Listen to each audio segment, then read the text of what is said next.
Come follow me. Follow me.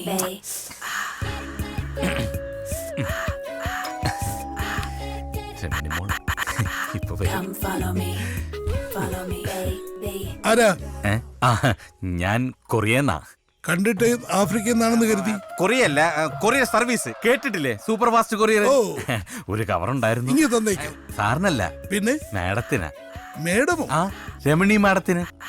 Ramani മേഡമല്ല, മാനാ ഈ ഞാൻ. അയ്യേ, അതെങ്ങനാ ശരിയാവുന്നത്? രമണി എന്ന് പറയുന്നത് സ്ത്രീയല്ലേ? എടോ, എന്റെ മുഴുവൻ പേര് രമണീദാസൻ നായർ. എന്റെ ജ്യേഷ്ഠന്റെ പേര് ഗൗരീദാസൻ നായർ. എന്റെ അനുജന്റെ പേര് ശോഭനദാസൻ നായർ. ആ ഐശ്വര്യ റായ് സാറിന്റെ സഹോദരി ആവാതിരുന്നു ഭാഗ്യം. അതെന്താ? അല്ലെങ്കിൽ സാറിന്റെ അച്ഛൻ ആ സുന്ദരി കൊച്ചിന് ഭാർഗവൻ പിള്ള എന്ന് പേരിട്ടാനെ. ഒരാള് വന്നിരിക്കുന്നത് എന്നാ ഒപ്പ് വേണ്ട. ഒരൊറ്റ ഒപ്പൊപ്പിയുണ്ടല്ലോ, രമണി ചാച്ചഞ്ഞായേരി. വാതിലും തുറന്നിട്ടിട്ട് നിന്റെ അച്ഛൻ ഇത് എവിടെ പോയതാടി? ടിവിയുടെ മുമ്പിൽ കാണും. റോഡ് ക്രോസ് ചെയ്യുമ്പോ വണ്ടി ഇടിച്ചെന്നോ? എന്നിട്ട് ഹോസ്പിറ്റലിൽ കൊണ്ടുപോയില്ലേ? അവസാനം മക്കളെല്ലാം കണ്ടിട്ടാണോ മരിച്ചത്? എന്താ പറ്റിയച്ച? എല്ലാം പോയി മോളെ. ആക്സിഡന്റിൽ മരിച്ചു. ഈശ്വര, ആരാ അമ്മവാ? അത്തിമുറ്റത്തെ ജയന്തി. അതാരാ അമ്മവാ? ആ കുങ്കുമപ്പൂവിലെ പ്രൊഫസർ ജയന്തി. ആദ്യം ആ രുദ്രൻ, പിന്നെ ജയന്തി. ഇത് ഞാൻ എങ്ങനെ സഹിക്കും? നിന്റെ അച്ഛന് സീരിയൽ ഭ്രാന്ത് തീർന്നില്ലേ? നിങ്ങൾ കുറെ നേരമായി വന്നിട്ട്? ഇല്ലമ്മാവ, കുറേ നേരം ആയേ ഉള്ളൂ. നീ പോയി ചായ എടുക്ക്. നീ ചായ കുടിച്ചിട്ട് പോയാ മതി. പോയിട്ട് അത്യാവശ്യമുണ്ട്. അതെ. എന്താ? പരസ്പരം കാണണം. നമ്മള് ഇപ്പൊ കണ്ടില്ലേ? നല്ല സീരിയലാ, തുടങ്ങാറായി. ഞാൻ കാണാൻ പോവാ. ഇങ്ങനെയുണ്ടോ സീരിയൽ ഭ്രാന്ത്?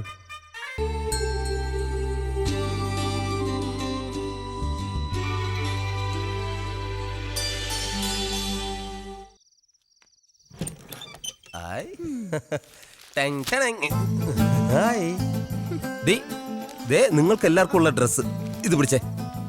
ഈ ഏട്ടന് ഇത്തിരി നേരത്തെ വന്നൂടെ? എടി, നേരത്തെ വന്നാ ഇത്രയും സാധനങ്ങൾ നിനക്ക് വാങ്ങാൻ പറ്റൂ? ഇവിടെ ആർക്കൊന്നും അറിയില്ലെന്നാ വിചാരം. അല്ല, മാളി ചേച്ചി എന്ത് പറഞ്ഞു? നിന്റെ നാവിന്റെ നീളം അല്പം കുറയ്ക്കാൻ പറഞ്ഞു. അവിടെ ചെന്ന് ഇത്രയും നേരം അടയിരിക്കാതെ നിനക്ക് ആ പെണ്ണിനെ ഇങ്ങ് വിളിച്ചോണ്ട് വന്നൂടെ? ആഗ്രഹമില്ലാഞ്ഞിട്ടല്ല, ആദ്യം ഇവളെ നല്ലൊരുത്തന്റെ കൂടെ പറഞ്ഞയക്കട്ടെ. നടന്നത് തന്നെ. വിമലേച്ചിയുടെ കല്യാണം നടത്തിയ കടം ഇതുവരെ തീർന്നിട്ടില്ല. ഒക്കെ നടക്കൂടി. പിന്നെ ഇതെന്തിനാ പാതിരാത്രി ബാങ്ക് വിളിക്കുന്നത്? ഇത് വാങ്കുവിളിയല്ല, നിന്റെ പുന്നാര അളിയന്റെ നിലവിളിയാ. സദാസമയം പാർട്ടി പ്രവർത്തനം അല്ലേ? ഏതോ സമരത്തിന് പോയി തല്ലും കൊണ്ടോണ്ട് വന്നിരിക്കുക. ആവി പിടിക്കുന്നതിന്റെ ബഹളം ആ കേക്കുന്നേ. നിങ്ങൾക്കൊന്നും ഉറക്കൂല്ലേ രാത്രി? പാതിരാത്രി ഇങ്ങനെ കുരവേട്ടുകൊണ്ടിരുന്നാൽ എങ്ങനെയാളിയാ വീട്ടിലുള്ളവർ ഉറങ്ങുന്നേ? അളിയനിത് എന്ത് പറ്റിയതാ? ആണവക്കരാറിനെതിരെ നമ്മുടെ പാർട്ടിക്ക് വേണ്ടി ഒരു കലക്ടറേറ്റ് വളയലുണ്ടായിരുന്നു. എന്നിട്ട് അളിയനാണല്ലോ വളഞ്ഞിരിക്കുന്നത് പാർട്ടി ചിഹ്നം പോലെ. ഇപ്പോഴാടി നിന്റെ ഭർത്താവിന്റെ പേരിനൊരർത്ഥം വെച്ചത്. എന്ത്? TK പ്രഭാകരൻ, തല്ലുകൊള്ളി പ്രഭാകരൻ. ശവത്തി കുത്താതെ അളിയാ. അല്ല, ഇനി അടുത്ത സമയത്തെങ്ങാനും സെക്രട്ടേറിയറ്റ് വളയാൻ പോകുന്നുണ്ടോ? ഉണ്ട്. ഡേറ്റ് ഫിക്സ് ചെയ്തിട്ടില്ല. ഫിക്സ് ചെയ്തിട്ട് നേരത്തെ അറിയിക്കണം. എന്തിനാ? ഒരു വളഞ്ഞ ശവപ്പെട്ടി മേടിച്ചു വെക്കാനാ. അളിയാ, എന്റെ പൊന്നളിയ, അളിയൻ ഇങ്ങനെ വളഞ്ഞ് എന്റെ പെങ്ങളെ വിധവയാക്കരുത്. പാർട്ടി പ്രവർത്തനം വെറുതെ തല്ലുള്ള. എടേ, നമുക്കേ പോയി കിടന്ന് ഉറങ്ങാൻ നോക്കും മനുഷ്യ. നാട്ടുകാരുടെ തല്ലും കൊണ്ട് വന്നിരിക്കുന്നു.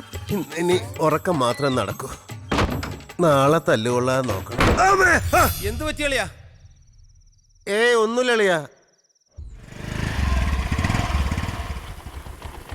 ചേട്ടാ, എന്താടാ? പട്ടിയുണ്ടോ? എന്തിനാ? ഒരു കൊറിയർ ഉണ്ടായിരുന്നു. പട്ടിക്കും കൊറിയറാ? ആരടാ അയച്ചത്? പട്ടിയെക്കാളും കഷ്ടമാണല്ലോ ഇയാള്. പറയടാ, ആരടാ അയച്ചത്? അല്ല, അത് ഡോക്ടർക്കുള്ളതാ. ഡോക്ടറിന്റെ കൊറിയർ നീ എന്തിനു പട്ടിക്ക് കൊടുക്കുന്നത്? അതല്ല ഏട്ടാ, എനിക്ക് അകത്തോട്ട് വരാൻ ഇവിടെ കിടക്കുന്ന പട്ടി കടിക്കൂ? ഈ പട്ടി കടിക്കൂല. തൊട്ട് താഴെ ഒരു പട്ടി കിടപ്പുണ്ട്, അത് ഉഗ്രനായിട്ട് കടിക്കും. തുറന്നു വിടട്ടാ.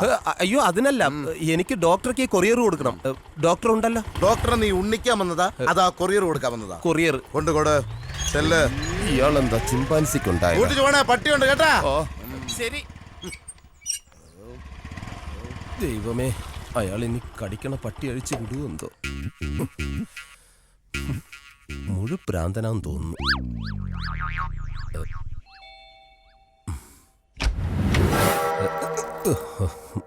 Good morning sir. Morning Sudhi. Courier ഉണ്ടായിരുന്നു. ആ, ഇവിടുത്തെ LC സെക്രട്ടറി പ്രഭാകരൻ സുധിയുടെ അളിയനല്ലേ? അതെ സർ, അങ്ങനെ ഒരു അപകടം പറ്റിപ്പോയി. എന്താ സർ ചോദിച്ചേ? ഒന്നുമില്ല.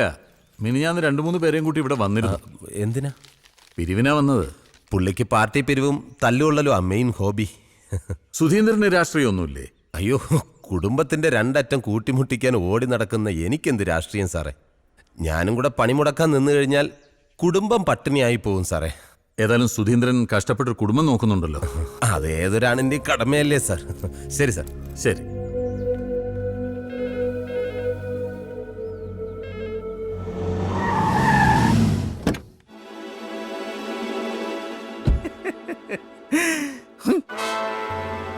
ഇത് സുധിക്കുള്ള പണിയാണല്ലോ മായ. ആരാത്?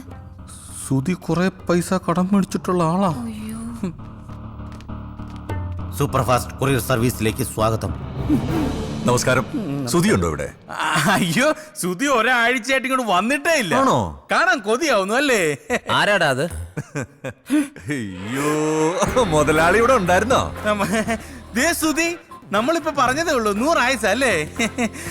മുൻവശം മുമ്പിലാണെങ്കിലും മുൻവശത്ത് വാതിൽ പുറകുവശത്താ. ആ വഴി വന്നായിരിക്കും. അവന്റെ മുൻവശത്ത് പാല് ഞാൻ പുറകുവശത്താക്കും. ചേട്ടൻ ഇവിടെ പ്രശ്നമൊന്നും ഉണ്ടാക്കരുത് പ്ലീസ്. എടാ പന പുന്നാര മോനെ, നീ എന്നെ കുറിച്ച് എന്താ കരുതിയത്? മുങ്ങി നടന്നതിനെ ഞാൻ കണ്ടുപിടിക്കത്തില്ലെന്ന് വിചാരിച്ചോ? ഞാൻ അങ്ങനെയൊന്നും പിന്നെ കരുതില്ല. നീ എന്നാ കോപ്പാടാ കരുതിയത്? എടാ എന്നെ നീ കരുത് കേട്ടോ. എടാ ഞാനിന്ന് ഇവിടെ വന്നിട്ടുണ്ടെങ്കിൽ നീ എനിക്ക് തരാനുള്ള 20 ലക്ഷം രൂപ അതിന് പലിശ വാങ്ങിച്ചോണ്ട് പോകത്തുള്ളൂ. എന്റെ കയ്യിൽ ഇല്ലാഞ്ഞിട്ടാ. കഷ്ടായി പോയല്ലോ. അപ്പൊ ഇനി എന്നാ ചെയ്യാനാ? നീ ഒരു കാര്യം ചെയ്യും, നാളെ രാവിലെ രജിസ്റ്റർ ഓഫീസിലോട്ട് വന്നൊന്ന് സൈൻ ചെയ്ത് തന്നേര്. അല്ലടാ, അതിന് ഞാൻ മാത്രം സൈൻ ചെയ്താ പോരല്ലോ. ഇവന് ആകപ്പാടെയുള്ള കിടപ്പാടമല്ലേ, അത് എഴുതി തരണമെന്ന് പറഞ്ഞാ. എടാ 1ഉം 2ഉം അല്ല, 20 ലക്ഷമാ. 2 വർഷമായിട്ട് പലിശയില്ല. അത് ഞാൻ മനഃപൂർവ്വം തരാത്തതല്ല. അറിയാം, തരണോന്ന് നീ വിചാരിച്ചാലും നടക്കത്തില്ല. 12 ലക്ഷത്തിലധികം രൂപ കഴിഞ്ഞ 3 വർഷത്തിനിടയ്ക്ക് ഞാൻ തന്നില്ലേ? എടാ നീ തന്നു, അത് പലിശ. എന്റെ മുതലെവിടെ? വീടിന്റെയും പറമ്പിന്റെയും ആധാരം എന്റെ കയ്യിലുണ്ട്. അതുമാത്രമല്ല, ബ്ലാങ്ക് ചെക്കിലും മുദ്രപത്രത്തിലും ഒപ്പിട്ട് തന്നിട്ടാ നീ നിൽക്കുന്നത്. ഇത്രയും ഡോക്യുമെന്റ്സ് കയ്യിലുള്ള സ്ഥിതിക്ക് കുറച്ച് അവധിയും കൂടെ കൊടുത്തൂടെ? എന്റെ മുഖത്ത് നോക്കി ന്യായം പറയുന്നോടാ. എടാ കിട്ടാനുള്ള പണം ഉണ്ടാക്കിയ തന്തയാണെങ്കിലും കുത്തിരി പിടിച്ച് മേടിക്കുന്നവനാ ഈ ആന്റണി ഐസക്ക്. സുധി, നിനക്കെന്നെ അറിയാവല്ലോ. ഇണങ്ങിയ ഞാൻ പൂച്ചക്കുട്ടിയാ, പിണങ്ങിയ ഉണ്ടല്ലോ.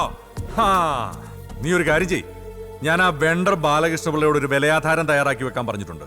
നാളെ രാവിലെ കൃത്യം 11 മണിക്ക് രജിസ്റ്റർ ഓഫീസിൽ സകുടുംബം എത്തിച്ചേർന്ന് അതൊന്ന് സൈൻ ചെയ്ത് തന്നേര്. എനിക്ക് ഇച്ചിരി സമയം കൂടി താ. ഞാനത് ആർക്കെങ്കിലും വിറ്റിട്ട് നിങ്ങളുടെ കടം വീട്ടാം. എന്റെ പൊന്നു സുധി, നീ ആവശ്യമില്ലാത്ത സ്വപ്നങ്ങൾ കാണല്ലേ.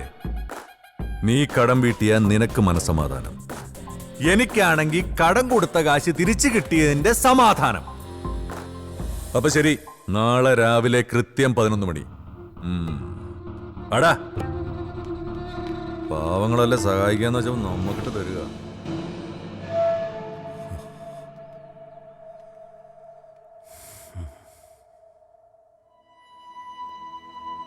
ഡാ, നീ വിഷമിക്കണ്ട.